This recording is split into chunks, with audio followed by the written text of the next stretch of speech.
We'll just give maybe another minute or two here for folks to join. Claire, how are you doing today? And well, I was just thinking we should be playing some Donovan Woods while everybody trickles in. Part 3, we will have music queued up. Absolutely. Lessons learned.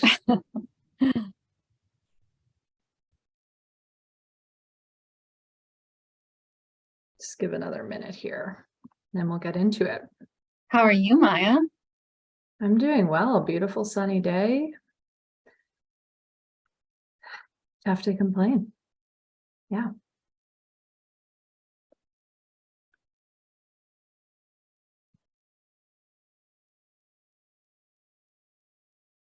Okay, do you think we should get started and then Yeah, if let's others get going. join? Yeah. Perfect. Well, welcome everyone to Operationalizing Equity, Diversity, and Inclusion Part 2. Today we're focusing on employment law best practices for employers. And before we get started, I just want to acknowledge that Nelligan Law, our office, is located on the unceded and unsurrendered territory of the Anishinaabe Algonquin Nation. We're very grateful to live and practice here. I am Maya, and I'm joined by my colleague and my friend Claire. We are labor and employment lawyers at Nelligan Law, and we got together to try to think about this intersection between equity, diversity, and inclusion and employment law, and we're excited to bring this series to you together. Our contact information is here if you want to send us an email or give us a call. I have to provide the very boring legal disclaimer that this presentation is for educational purposes only and should not be construed as legal advice. We're going to have a question and answer at the end. If you have questions as we're going, I believe there's a chat where you can put them in there, but we're happy to answer questions on this call. We can't be providing you with any legal advice. So there's the disclaimer.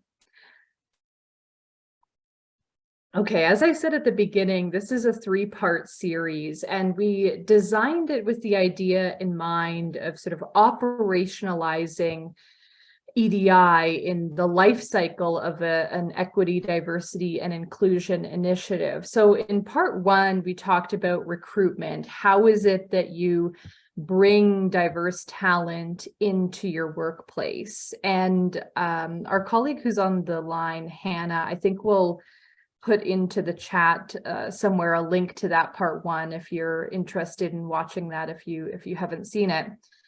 Where we're at right now is part 2, sort of best practices for employers. So, you know, you've done part 1, now you have this great diverse workplace. What do you do now in terms of retaining those employees? How is it that you deal with conflict in the workplace? And, you know, managing all of these things. In terms of what we're going to be covering today, we're going to start off by defining key terms, discrimination and harassment. We'll talk about how to respond to an incident of discrimination or harassment, common mistakes that we see employers making in this space. We'll talk through a couple of real examples from the case law, you know, recent cases that have come through the Human Rights Tribunal.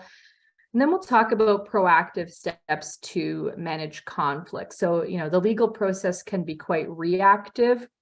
What are some of the proactive steps that you can take beyond that in terms of, you know, retaining talent and being able to effectively manage conflict? Because conflict arises in the workplace. You spend 8 hours of your day somewhere.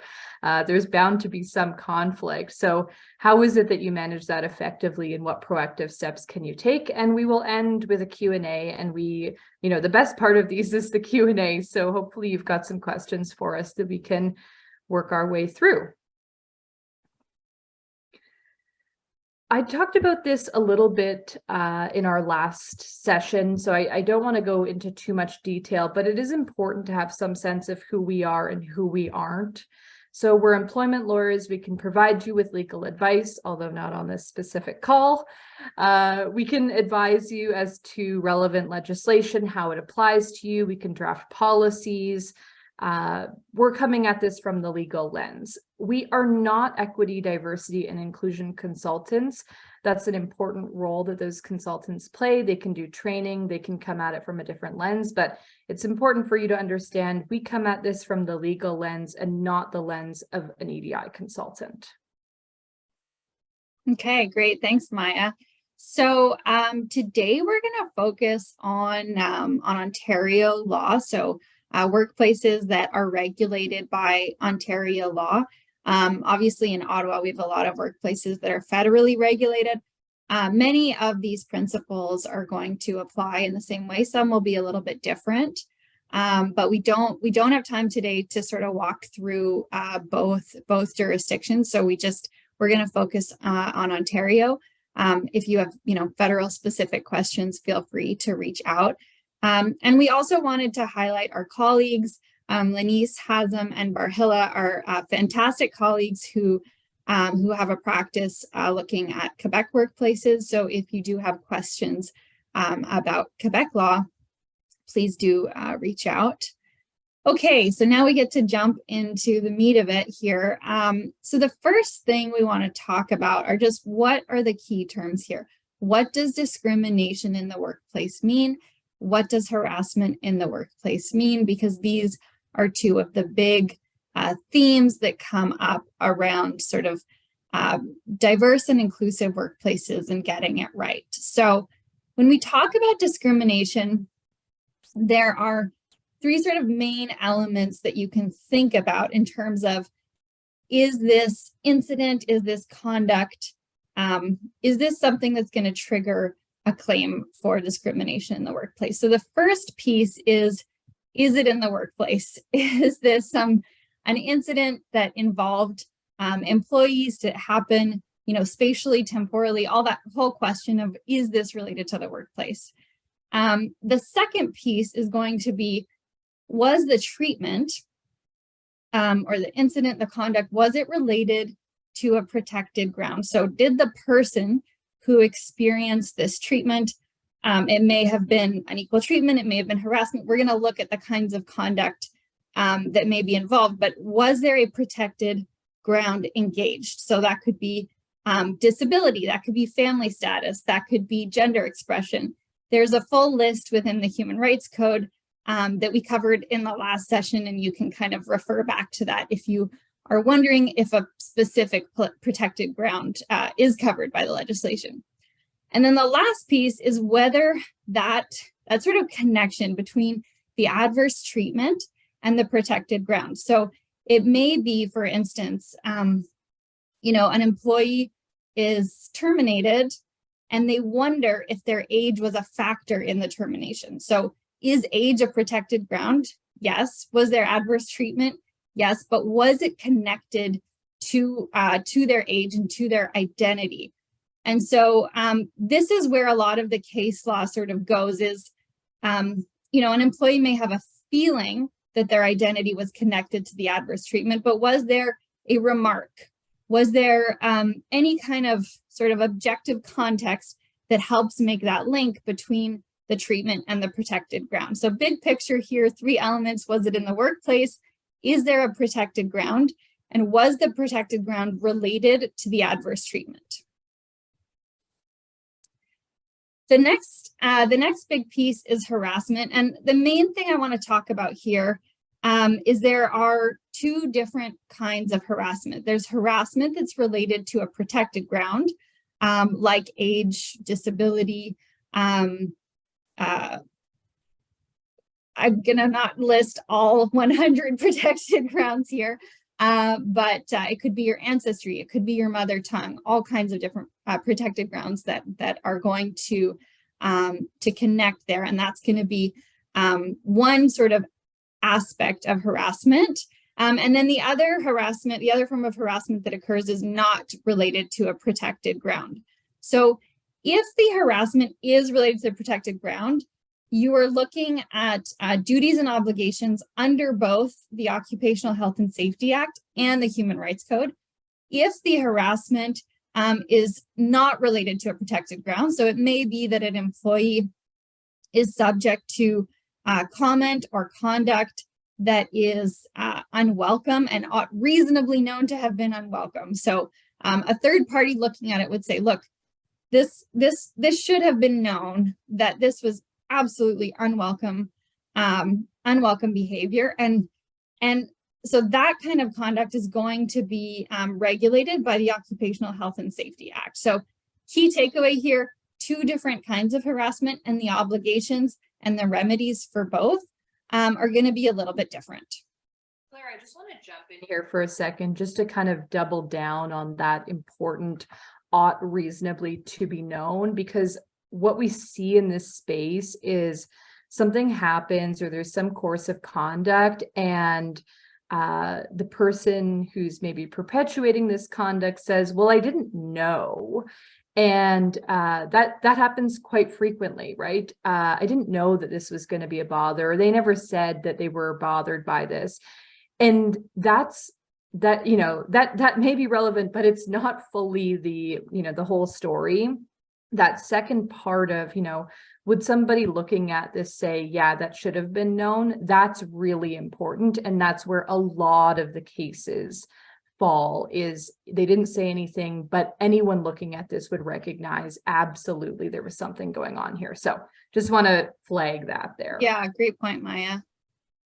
Okay, so big picture here, I'm going to spend a little bit more time on this here. The three key concepts when it comes to discrimination. So as an employer, you hear about something, an employee brings something to your attention, maybe a manager.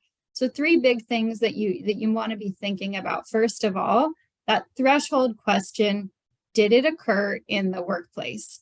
It may be that the harm or the incident, the sort of actor was a customer or an external stakeholder, maybe even a funder, or a stranger to the organization. And so the duties as an employer to your employees are going to be different and are going to vary based on whether this occurred in the workplace and sort of the amount of control and responsibility that the employer has over that space.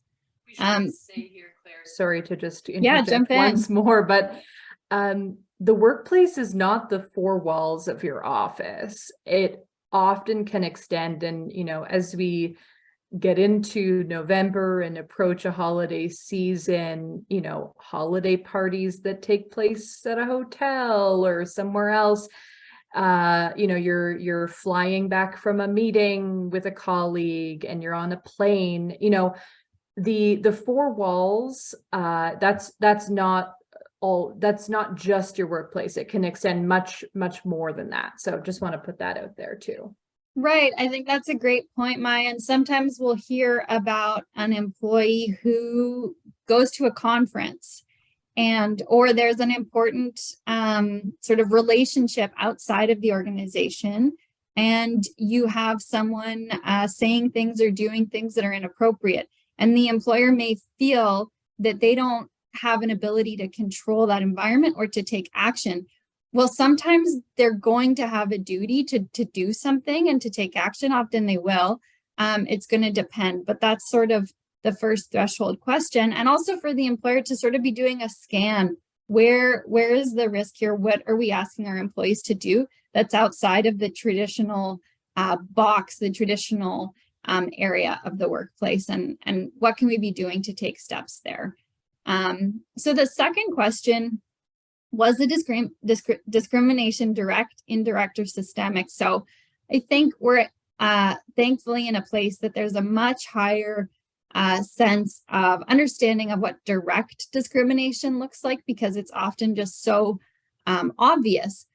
But indirect and even systemic discrimination. So, just recently we had a case of an entire class of health professionals that in Ontario that were receiving lower compensation, and there was an allegation it was related to gender. And the Ontario Court of Appeals found that there was systemic discrimination. So There's a much richer understanding now of how a sort of a system of actions, policies, attitudes can come together to affect certain groups disproportionately in adverse ways. And so being alive, I think, as an employer, not only to these very obvious cases, but the other sorts of harms that are happening potentially through what appear to be neutral policies, but are having these disproportionate impacts.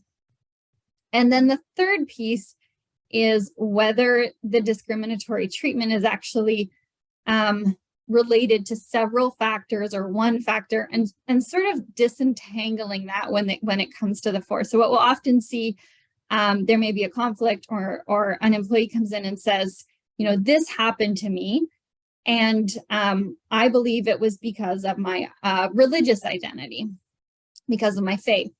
And from the employer's perspective, they may say, well, no, we actually had a valid business reason. We are restructuring, or we had a specific project need. And so from the perspective of the courts, if the adverse treatment is related, if there's a factor that is discriminatory, even if it's not the only reason, that's going to trigger this whole world of duties related to discrimination. So just being alive to the nuances there. Okay. Great. Thanks, Claire. So we're going to move on now to, walking through what do you do if you're an employer and you're responding to an incident of discrimination or harassment in the workplace. So let's say an employee comes forward with an allegation of harassment and it involves race and gender. As an employer, you have obligations under the Occupational Health and Safety Act, and this is Ontario legislation, to investigate workplace harassment in a timely manner. Now, one thing that comes up often is, should that investigation happen internally or externally? And almost always the best practice in this space is to hire an external investigator, especially if you're a smaller employer and you don't have, a very separate and substantive HR function. Having an internal person do an investigation can lead quickly into sort of a conflict of interest or concerns about not having an objective person looking at this. So pretty much always the best practice is external investigator to look at this. You also have a duty to share the results of the investigation with the complainant and the respondent, as well as to share any corrective action that you're going to be taking. You don't have to share the entire report, although you could. But you have a duty to share sort of the findings, the substantive findings of the report. I've also put down here confidentiality, and I mean, if you could just bold and highlight that term, it is essential in this entire process. Confidentiality is really critical. It's not, oh, well, I told a couple people what's going on. There's no room for that in this space. It's a key component of this entire process. So, bold, highlight confidentiality. Maya, I just want to jump in on that one. And I think this is where a lot of folks struggle is, there's this understanding that all of these processes need to respect privacy rights and need to be confidential. But then there's also this duty to explain to employees what recourse is available and how the organization is continuing to learn and respond to events and to challenges that occur in the workplace. So I think often people are stuck in, do I say nothing or do I say something? And I think, they're going to be really case-specific examples of the right thing to do, but keeping in mind that communicating proactively about processes and recourse and soliciting general feedback to keep the dialogue open, that's okay. It's these very specific incidents where there's, private information involved that you're going to be confidential. So it's a delicate balance. but just wanted to chime in on that. Yeah, that's great. And I think that, that exact area of I'm not sure what I can and can't share is an area where a lawyer can advise you on sort of, this is what's going on. We've hired an external investigator and we're looking at it and we're not sure how to communicate to employees. Lawyers can advise you to say, you can communicate this, you can't communicate this, these are your obligations. So that's a space where we are often advising employers and also employees who are going through this process. So absolutely, that's a great point. I've linked here, which is, not helpful in that I don't think you can click on it, but we'll make sure that Hannah shares this with you in the follow-up. But this is a really good starting point for employers put out by the government in terms of your obligations under the Occupational Health and Safety Act, and a first step towards, what do I have to do? What steps do I need to take? This is a really great explainer on that process and your obligations. The second component here is the Human Rights Code. So employers have to respond to allegations of human rights violations in a timely and effective manner. And I want to flag here, it's often not the first mistake, but the second mistake that catches employers. So the first mistake being, something happened in the workplace, there was some form of discrimination, and, that's disappointing, obviously. It's normally the second mistake of not actually responding quickly or effectively where we see the Human Rights Tribunal getting upset and where we see damage awards given, because there can be a tendency to avoid and not engage and say, let's just see if this blows over, maybe the person will leave. The Human Rights Tribunal does not look fondly upon that inaction.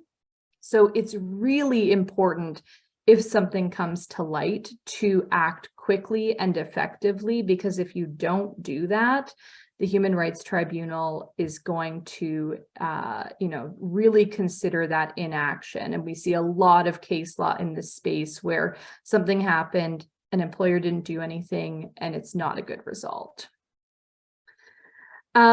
And then the last thing I'm going to flag here is the duty to accommodate. And we're going to walk through two case law examples that will kind of get at this, but you do have a duty to accommodate employees up to the point of undue hardship. And that undue hardship question is extremely fact specific. And, that will include so many factors. For example, are you a massive organization with a lot of resources where you could move someone into a different role quite easily? Or are you a, tiny place with 3 employees and one person not being there is going to sink you? These are the sorts of things that courts would look at in terms of, the undue hardship question.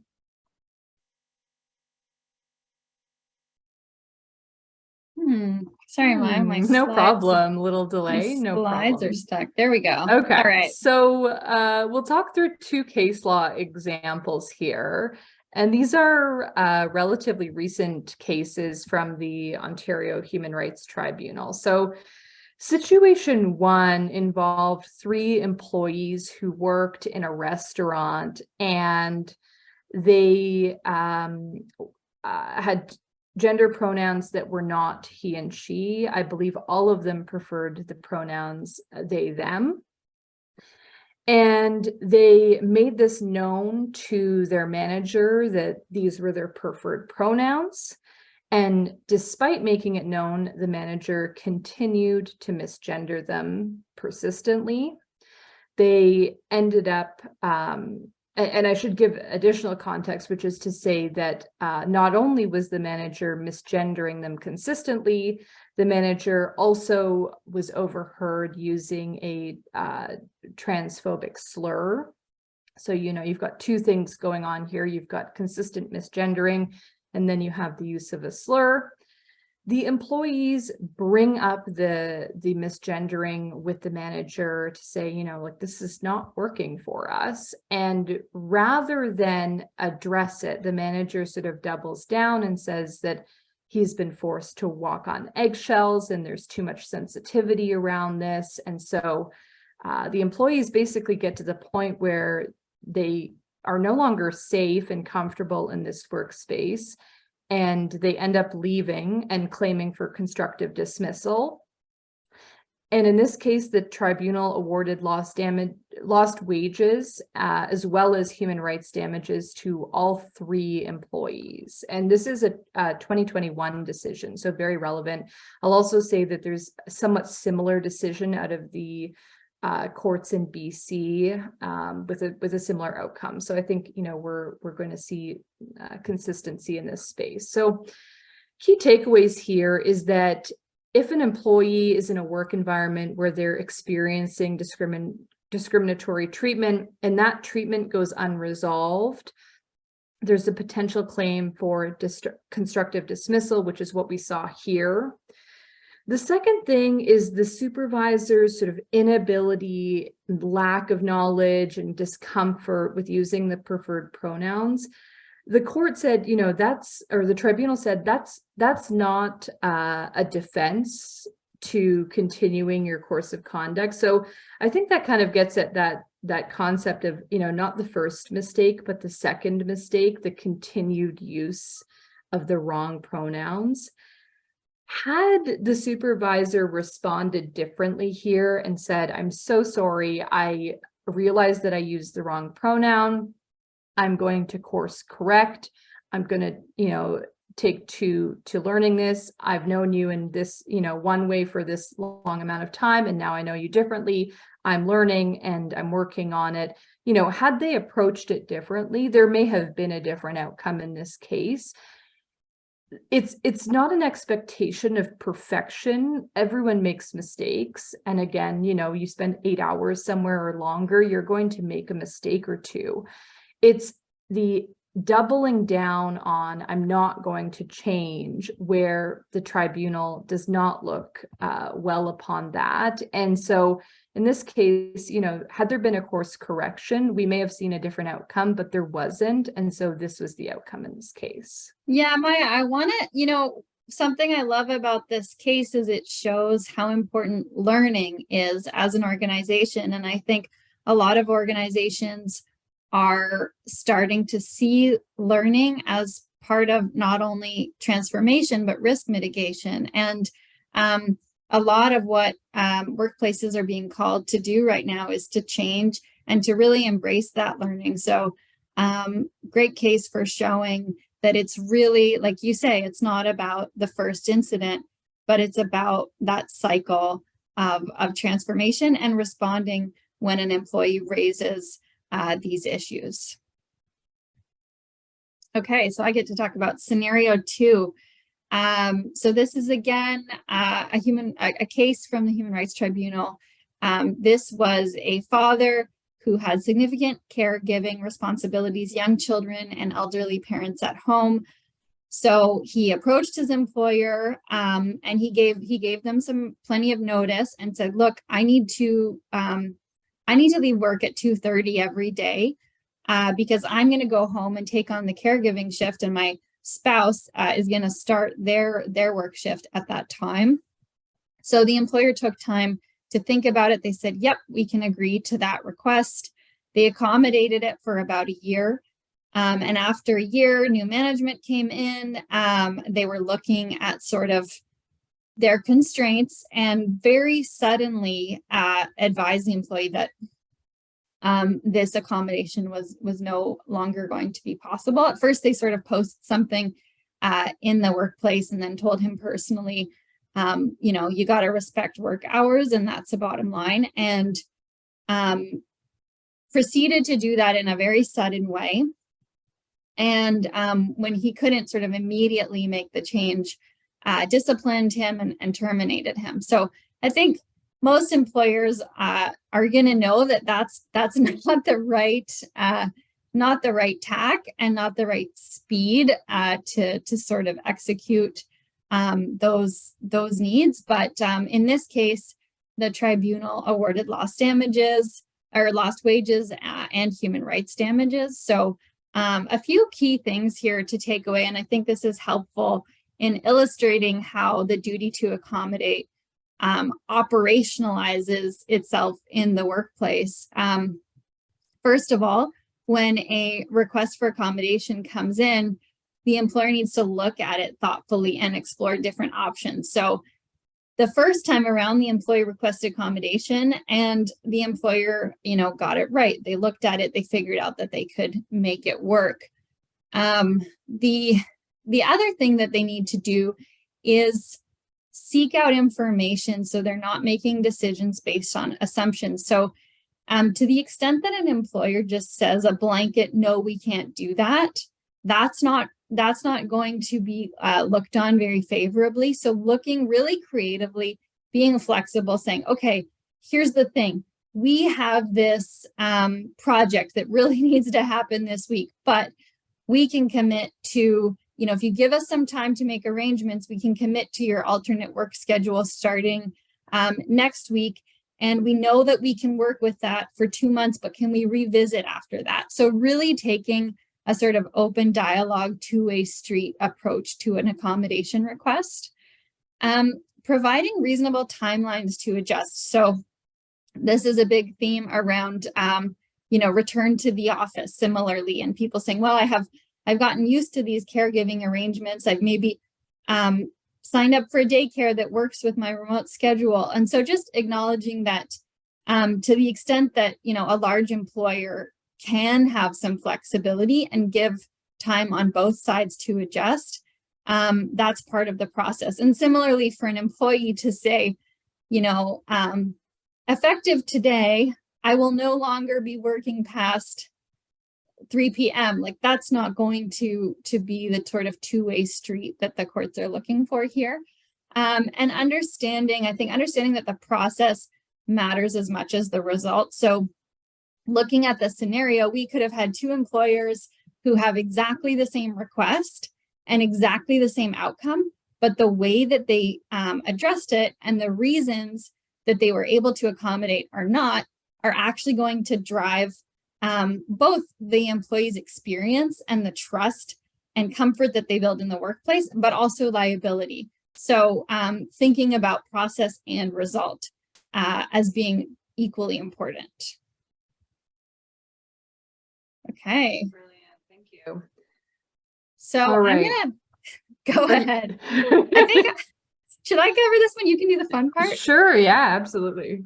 Okay. So some common pitfalls here in addressing harassment and discrimination in the workplace. So first of all, communication, leaving employees wondering if action will be taken. So there may be an employer who's doing wonderful things in the background, truly wonderful things, but that is not shared with employees. And so they're left wondering if concrete action has been taken.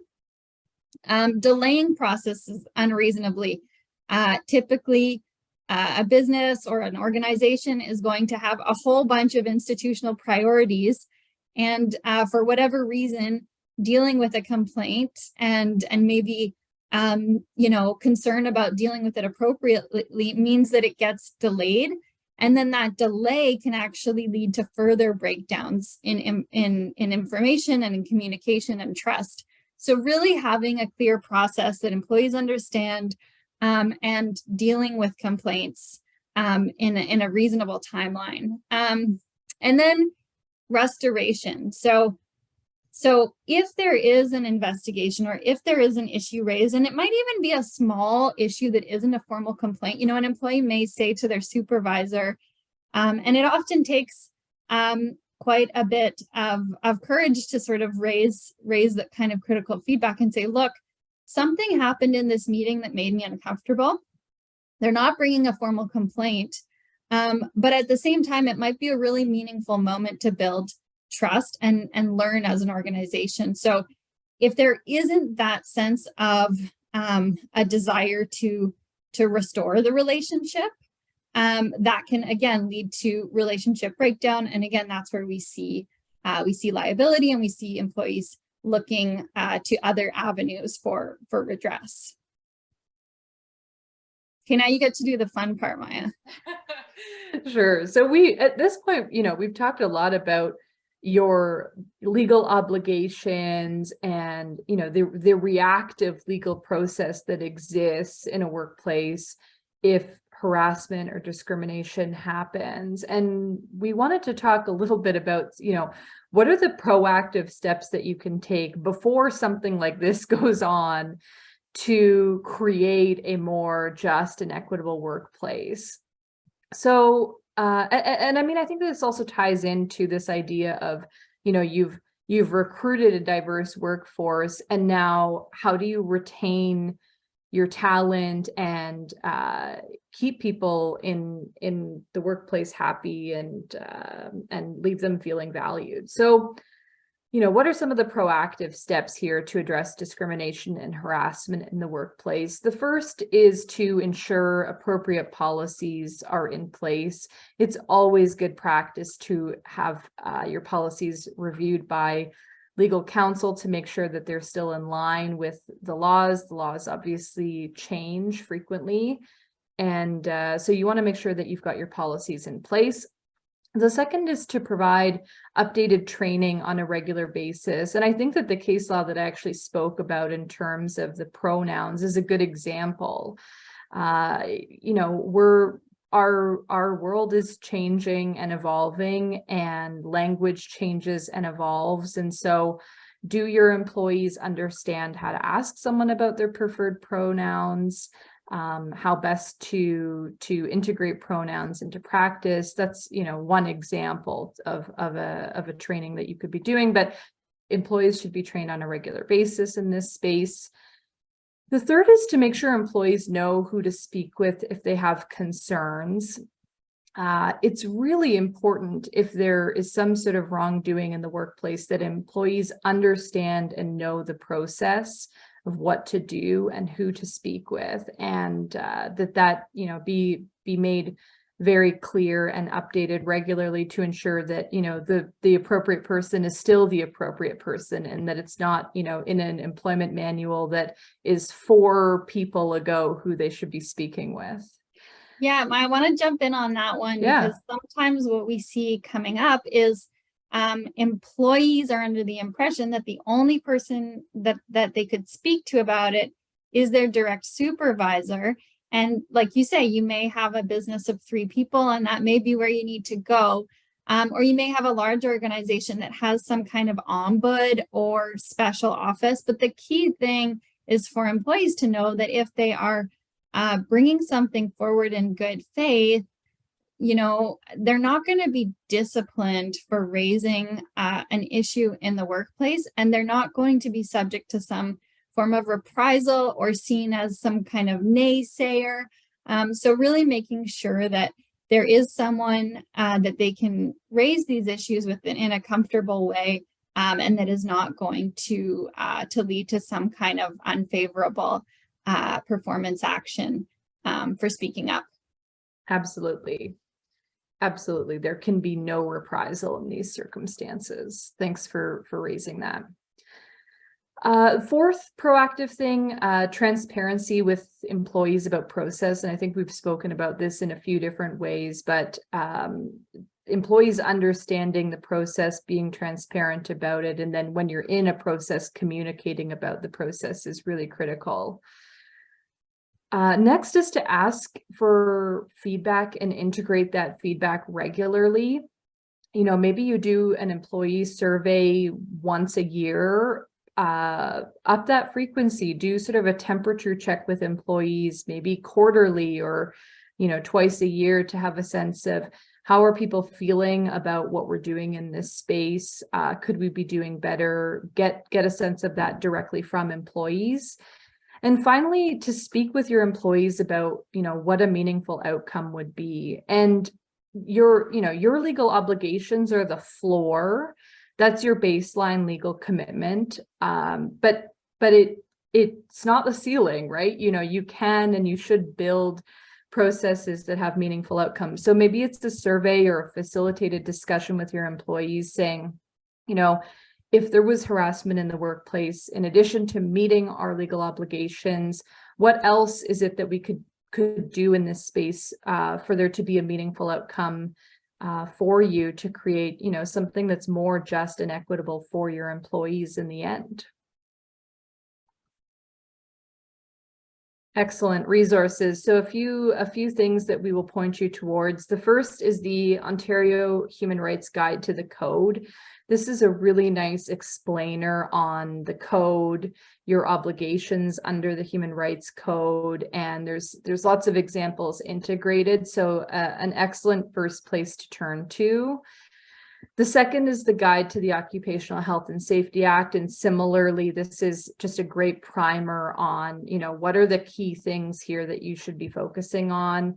The text of these, of the act and the code can be pretty tough to make your way through. And so these are nice explainers that have been put together to give you, a much more accessible route to this knowledge. Nelligan law, we do have an employment law helpline that's available for legal information on COVID-19 or human rights law in employment. So that's the line there if you want to get in touch. And of course, our contact information should you have any additional questions, although we will open it up to a Q&A now. If people have questions, you can throw those questions into the Q&A box. Okay, great. So we'll just see if there are any questions coming in. Oh, I see a question coming in. Okay, so this is a general question. What kind of policies should an employer have in place? So there are going to be a whole host of different policies.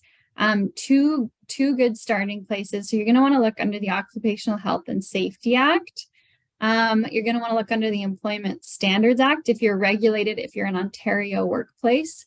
Those are going to be sort of two big starting places. Most recently, we've seen in Ontario some new workplace policies have been added to the list of requirements. So things like employers now need to provide a statement about workplace electronic surveillance. We've got the right to disconnect. So in addition to all the traditional policies that we've known about for years, every year we see new kinds of policies coming online or requirements changing, but those are going to be two key starting places for the kinds of policies you're going to need to have in place. Maya, do you want to jump in on that? Yeah, I think that's right. So, you turn to the acts for your main things. You need to have a workplace violence and harassment policy, occupational health and safety policy. There's also the Accessibility for Ontarians with Disabilities Act and policies there, as well as pay equity that I believe is dependent on the size of your organization. Some of these policies are dependent on the size of your organizations. It tends to be that larger organizations, I think usually 10 is the threshold. Larger organizations have obligations for more policies, and in some cases there's also a requirement if you're if you are in a larger context to actually post some of these policies in a visible way to your employees, whether that be on a bulletin board or in a virtual world. Maybe that's on your internal whatever you have in your workplace, but your remote bulletin board. So yeah, it's sort of, there are certain policies that every employer needs to have, and then there are policies that larger employers need to have. That would be my thought there. Great. Okay, we've got another one coming in.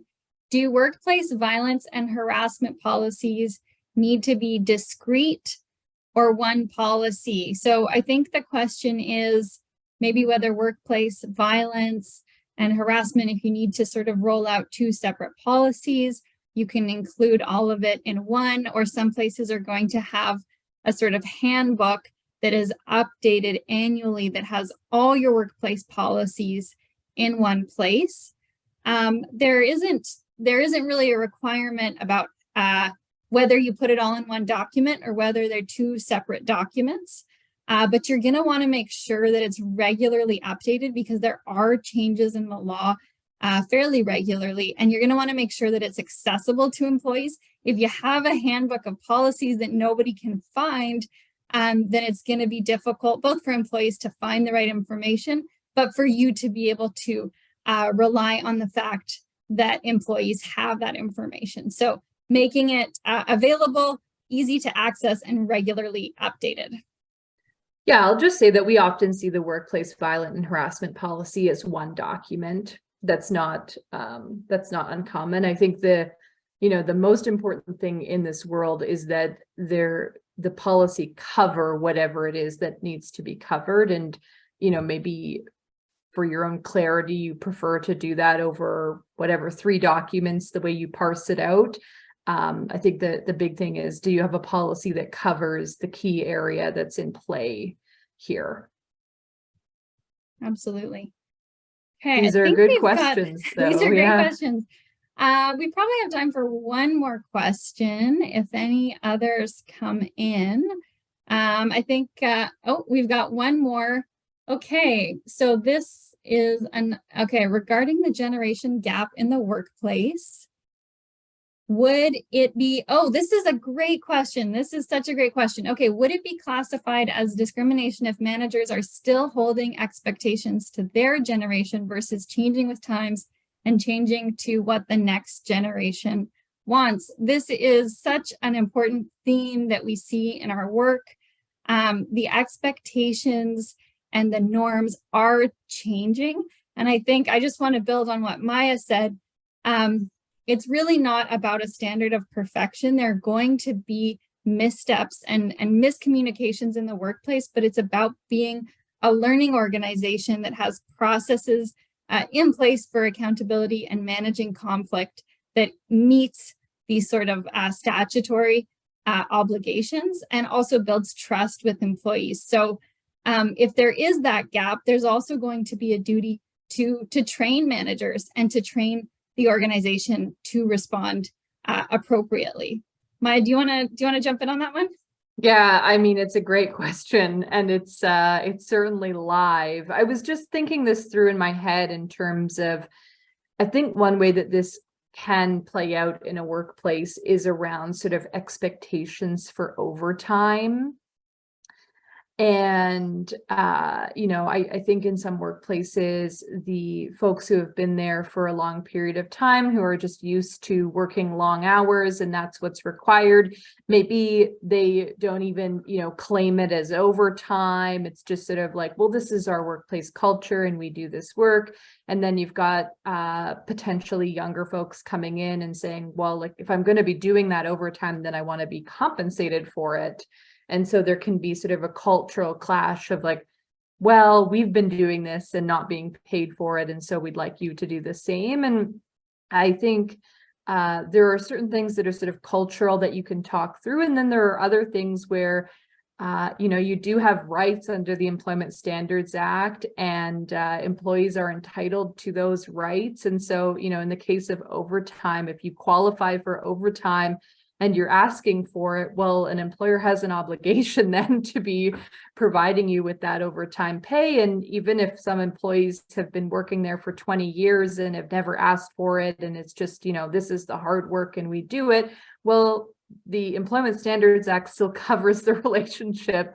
And so, that's an example of a place where there might be a cultural element in the workplace in play, but there's also a legal element and absolutely legal entitlements. And I think younger generations are starting to kind of recognize, oh, well, if I'm going to be asked to do this, then I also want to be compensated. And, that's important. And I mean, Maya, I'll play devil's advocate here, and it might be the reverse. It might be the younger employee who has those expectations. So we see differences across all kinds of different groups, across sectors, across generations.